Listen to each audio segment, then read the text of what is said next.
The CIA wrote legal memos approving 10 specific ways to break a human being, from grabbing someone by the collar to slamming them into walls to waterboarding them 183 times. Every single technique was documented, debated by lawyers, and signed off on. Today, I'm going through all of them, and the last few are genuinely hard to talk about. But let's start with the one they called mild attention grasp.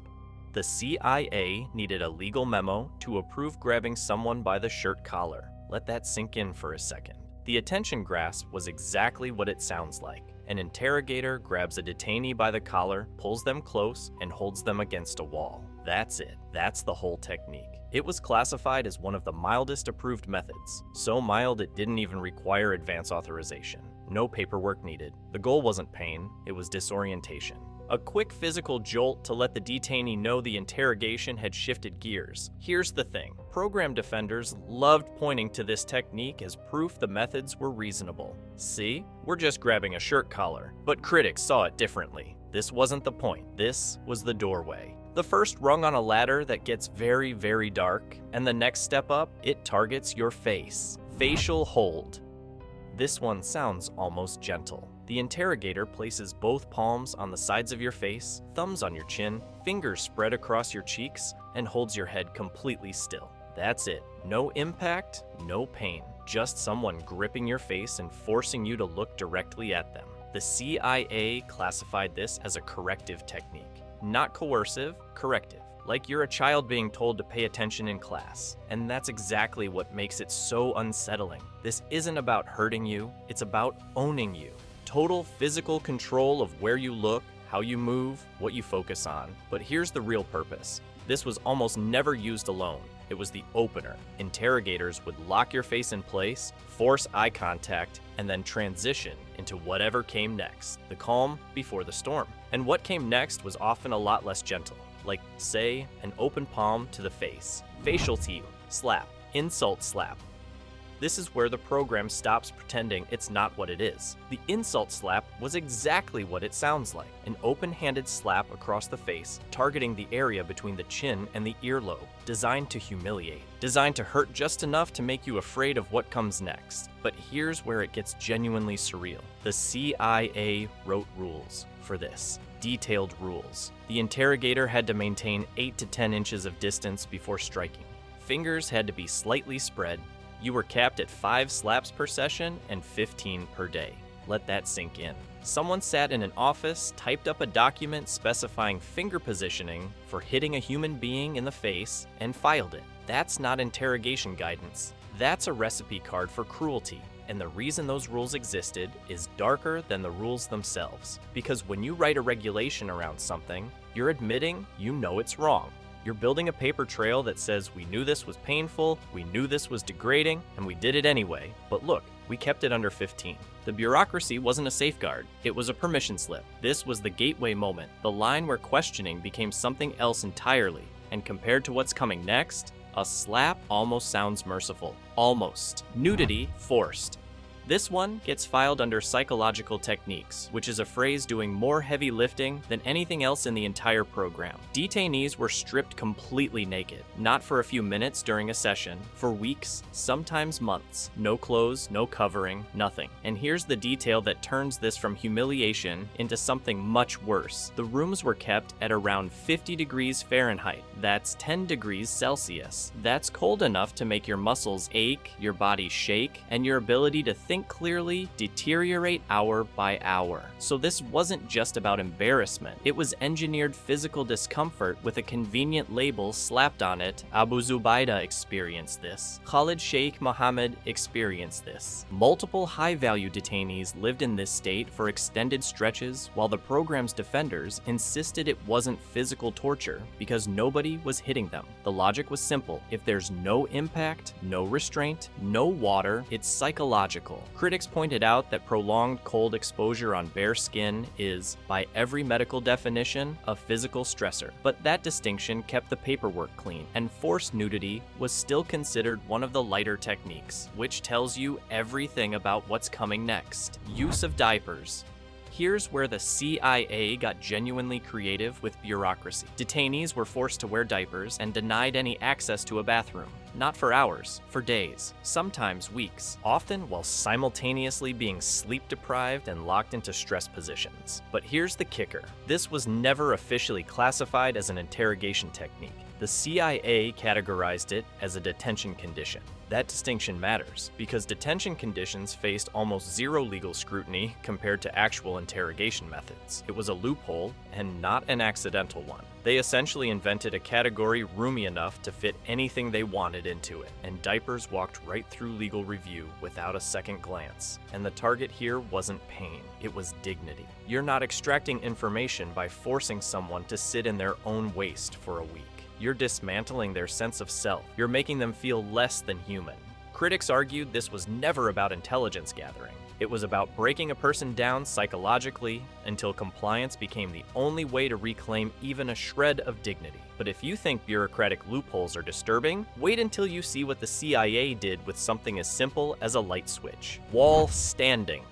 This one sounds like a gym exercise. Feet about 4 feet from the wall, arms stretched overhead, hands flat against the surface. Hold that position, that's it. Sounds almost boring, right? Here's the thing. The CIA classified this separately from their general stress positions category. That distinction matters because it tells you the program was so meticulously itemized that even variations of standing got their own legal classification. They weren't being thorough for the detainee's benefit, and the position itself was engineered to fail. That's not an exaggeration. With your feet that far from the wall, your body is leaning forward at a severe angle, and all of your weight channels through your fingertips, shoulders, and arms. As your muscles exhaust and your shoulders start to give out, your body naturally collapses forward. But because your feet are so far back, that collapse doesn't bring relief. It increases the strain on every joint that's already screaming. Your own body weight becomes the instrument. The longer you hold it, the worse it gets. The people who designed this knew exactly what that curve looked like. Now combine it with sleep deprivation, which it routinely was. A person who hasn't slept in days has zero muscular endurance. Involuntary collapse becomes inevitable, and suddenly this controlled position turns into something completely unpredictable. The body gives out on its own schedule, not the interrogators. The clinical language made it sound manageable. The physics made it anything but. And compared to what's coming next, this was still considered the restrained version.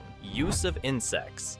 Someone at the CIA sat in a meeting, looked around the room, and said, "What if we put bugs in there with him?" And everyone else in that room said yes. That's a real thing that happened. Here's how it worked. A detainee would be placed inside a confined box, already small enough to trigger claustrophobia on its own. Then, insects would be introduced into the space with them. In at least one documented case, caterpillars were placed inside the box with a detainee. Caterpillars. The entire effectiveness of this technique hinged on one thing: exploiting whatever specific phobias the individual already had. But here's where it gets almost comedic, until you remember the context. Interrogators would sometimes place completely harmless insects inside the box while telling the detainee they were dangerous, venomous, capable of causing real harm. Maximum psychological terror at literally zero physical cost. The gap between threat and reality was the whole point. This technique dates back to 2002 and 2003, the earliest phase of the program, and it's often cited as proof of just how improvised and experimental things were behind the scenes. There were no decades of research behind this, no established protocol. The people running the program had enormous latitude to get creative, and creative apparently meant raiding the garden for caterpillars. But bugs in a box are nothing compared to what happens when they force your body into positions it was never meant to hold for hours on end.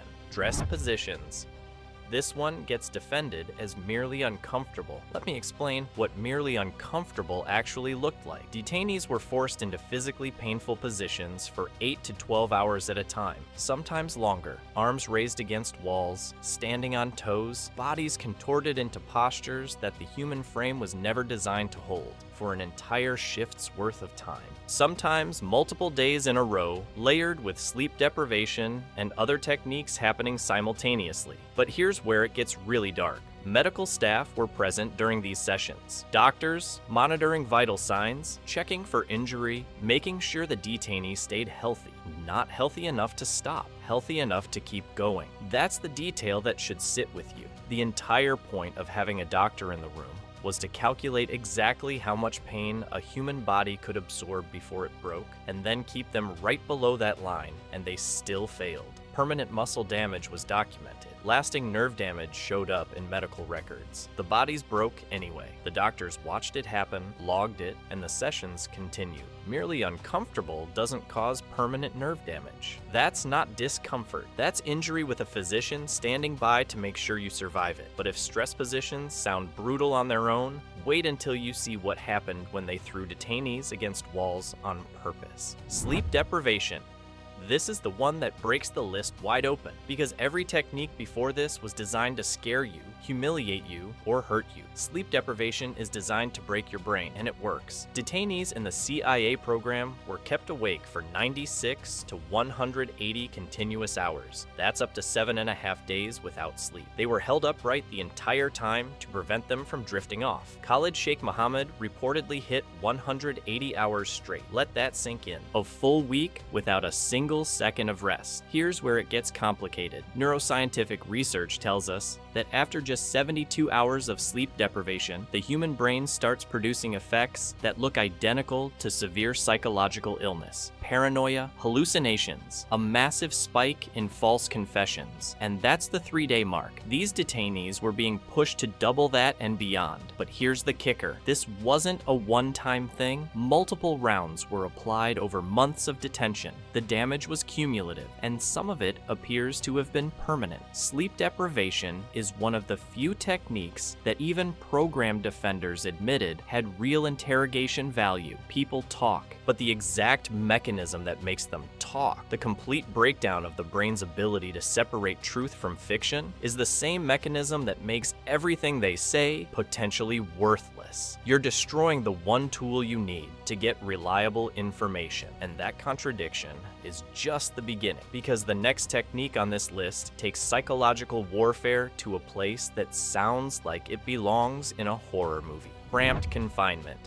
Here's something worth sitting with. Even people who defended waterboarding, who went on television and justified sleep deprivation, who argued stress positions were necessary for national security, even they had a hard time with this one. Cramped confinement meant exactly what it sounds like. Detainees were placed inside boxes of varying sizes. The small box measured just 21 inches wide, 2.5 feet deep, and 2.5 feet high. That's not a room. That's not a cell. That's a container barely large enough to hold a human body in a crouch. Abu Zubaydah experienced both versions. He spent 29 hours crammed inside the small box, a space so tight he could only crouch inside it, couldn't sit upright, couldn't lie down, couldn't stretch a single limb, just folded into darkness. And then there was the larger coffin-sized box, where he was confined for over 266 hours, more than 11 days inside a coffin. Let that sink in. And it was never just the box. That's the part people miss. Cramped confinement wasn't a standalone technique. It was layered into a broader program of deprivation. Sleep deprivation before the box. Stress positions after. The box was one piece of a system designed to break someone down from every angle simultaneously. The darkness was constant. No light, no sense of time, no way to track how long you'd been inside. Your body cramps. Your mind starts to fracture. And nobody's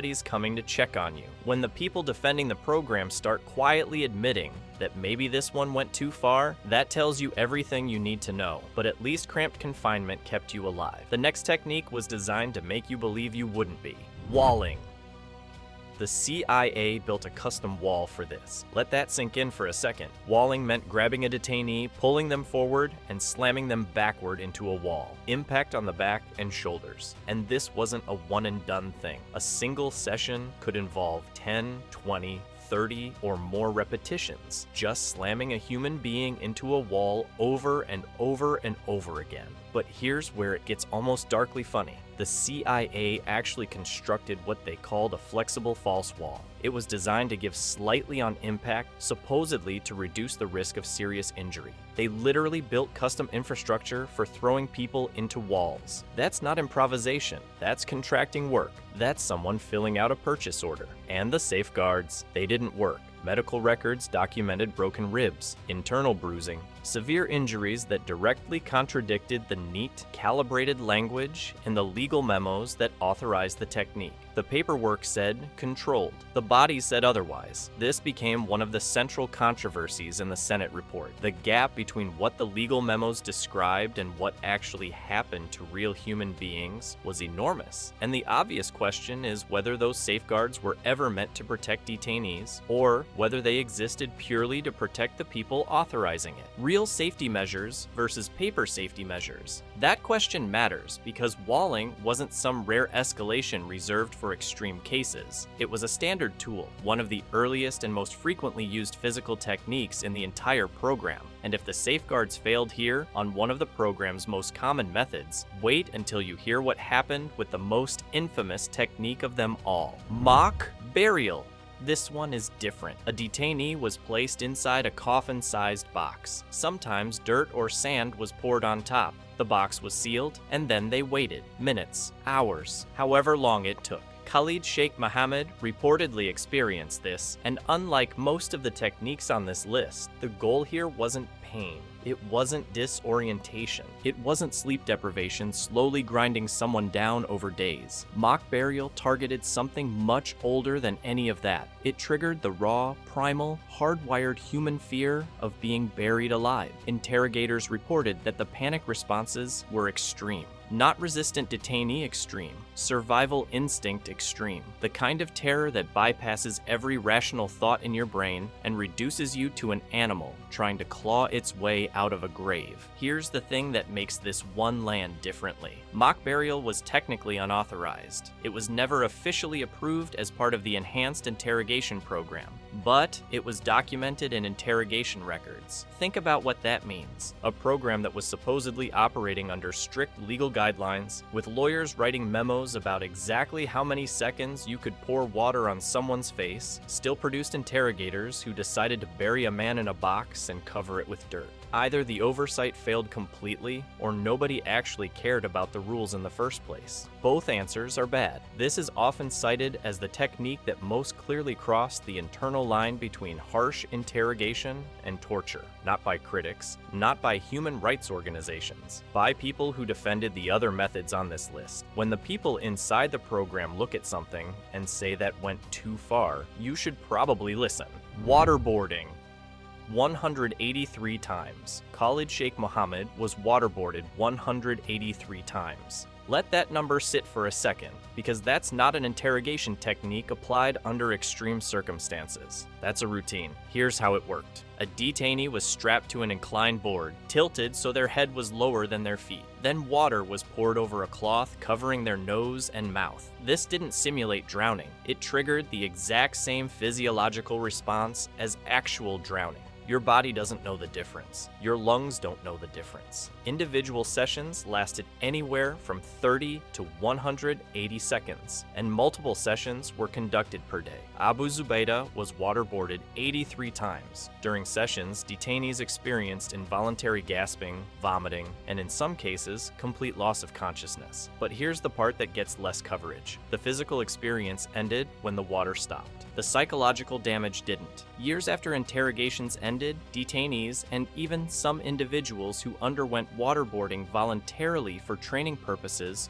reported panic attacks, recurring nightmares, and severe anxiety disorders. Some of these effects appeared to be permanent, not fading over months or years. Permanent. Waterboarding is universally recognized as torture under international law. That was never really the question. The debate in the US wasn't about whether it felt like drowning, because it does. The debate was whether it qualified legally under domestic definitions, and more critically, whether it worked. The 2014 Senate Intelligence Committee report concluded that waterboarding did not produce unique or actionable intelligence that couldn't have been obtained through other means. Defenders of the program disagreed, insisting it broke high-value detainees who provided critical information. That argument has never been resolved. And honestly, it probably never will be. But waterboarding, as horrific as it was, at least existed within the official program. What comes next didn't even have that thin layer of authorization. Unauthorized techniques. Everything we've covered so far was approved. Lawyers signed off on it, doctors monitored it. Memos were written, revised, and written again to make sure every technique had legal cover. But none of that stopped what came next. The 2014 Senate report documented a set of techniques that were never authorized by anyone. They weren't in the memos. They weren't in the guidelines. They were discovered after the fact, buried in facility records and detainee accounts. Rectal feeding, a nutrient mixture inserted rectally into at least 5 detainees with 0 documented medical justification. Not a medical procedure, not treatment, just something that happened to people in American custody. Mock executions.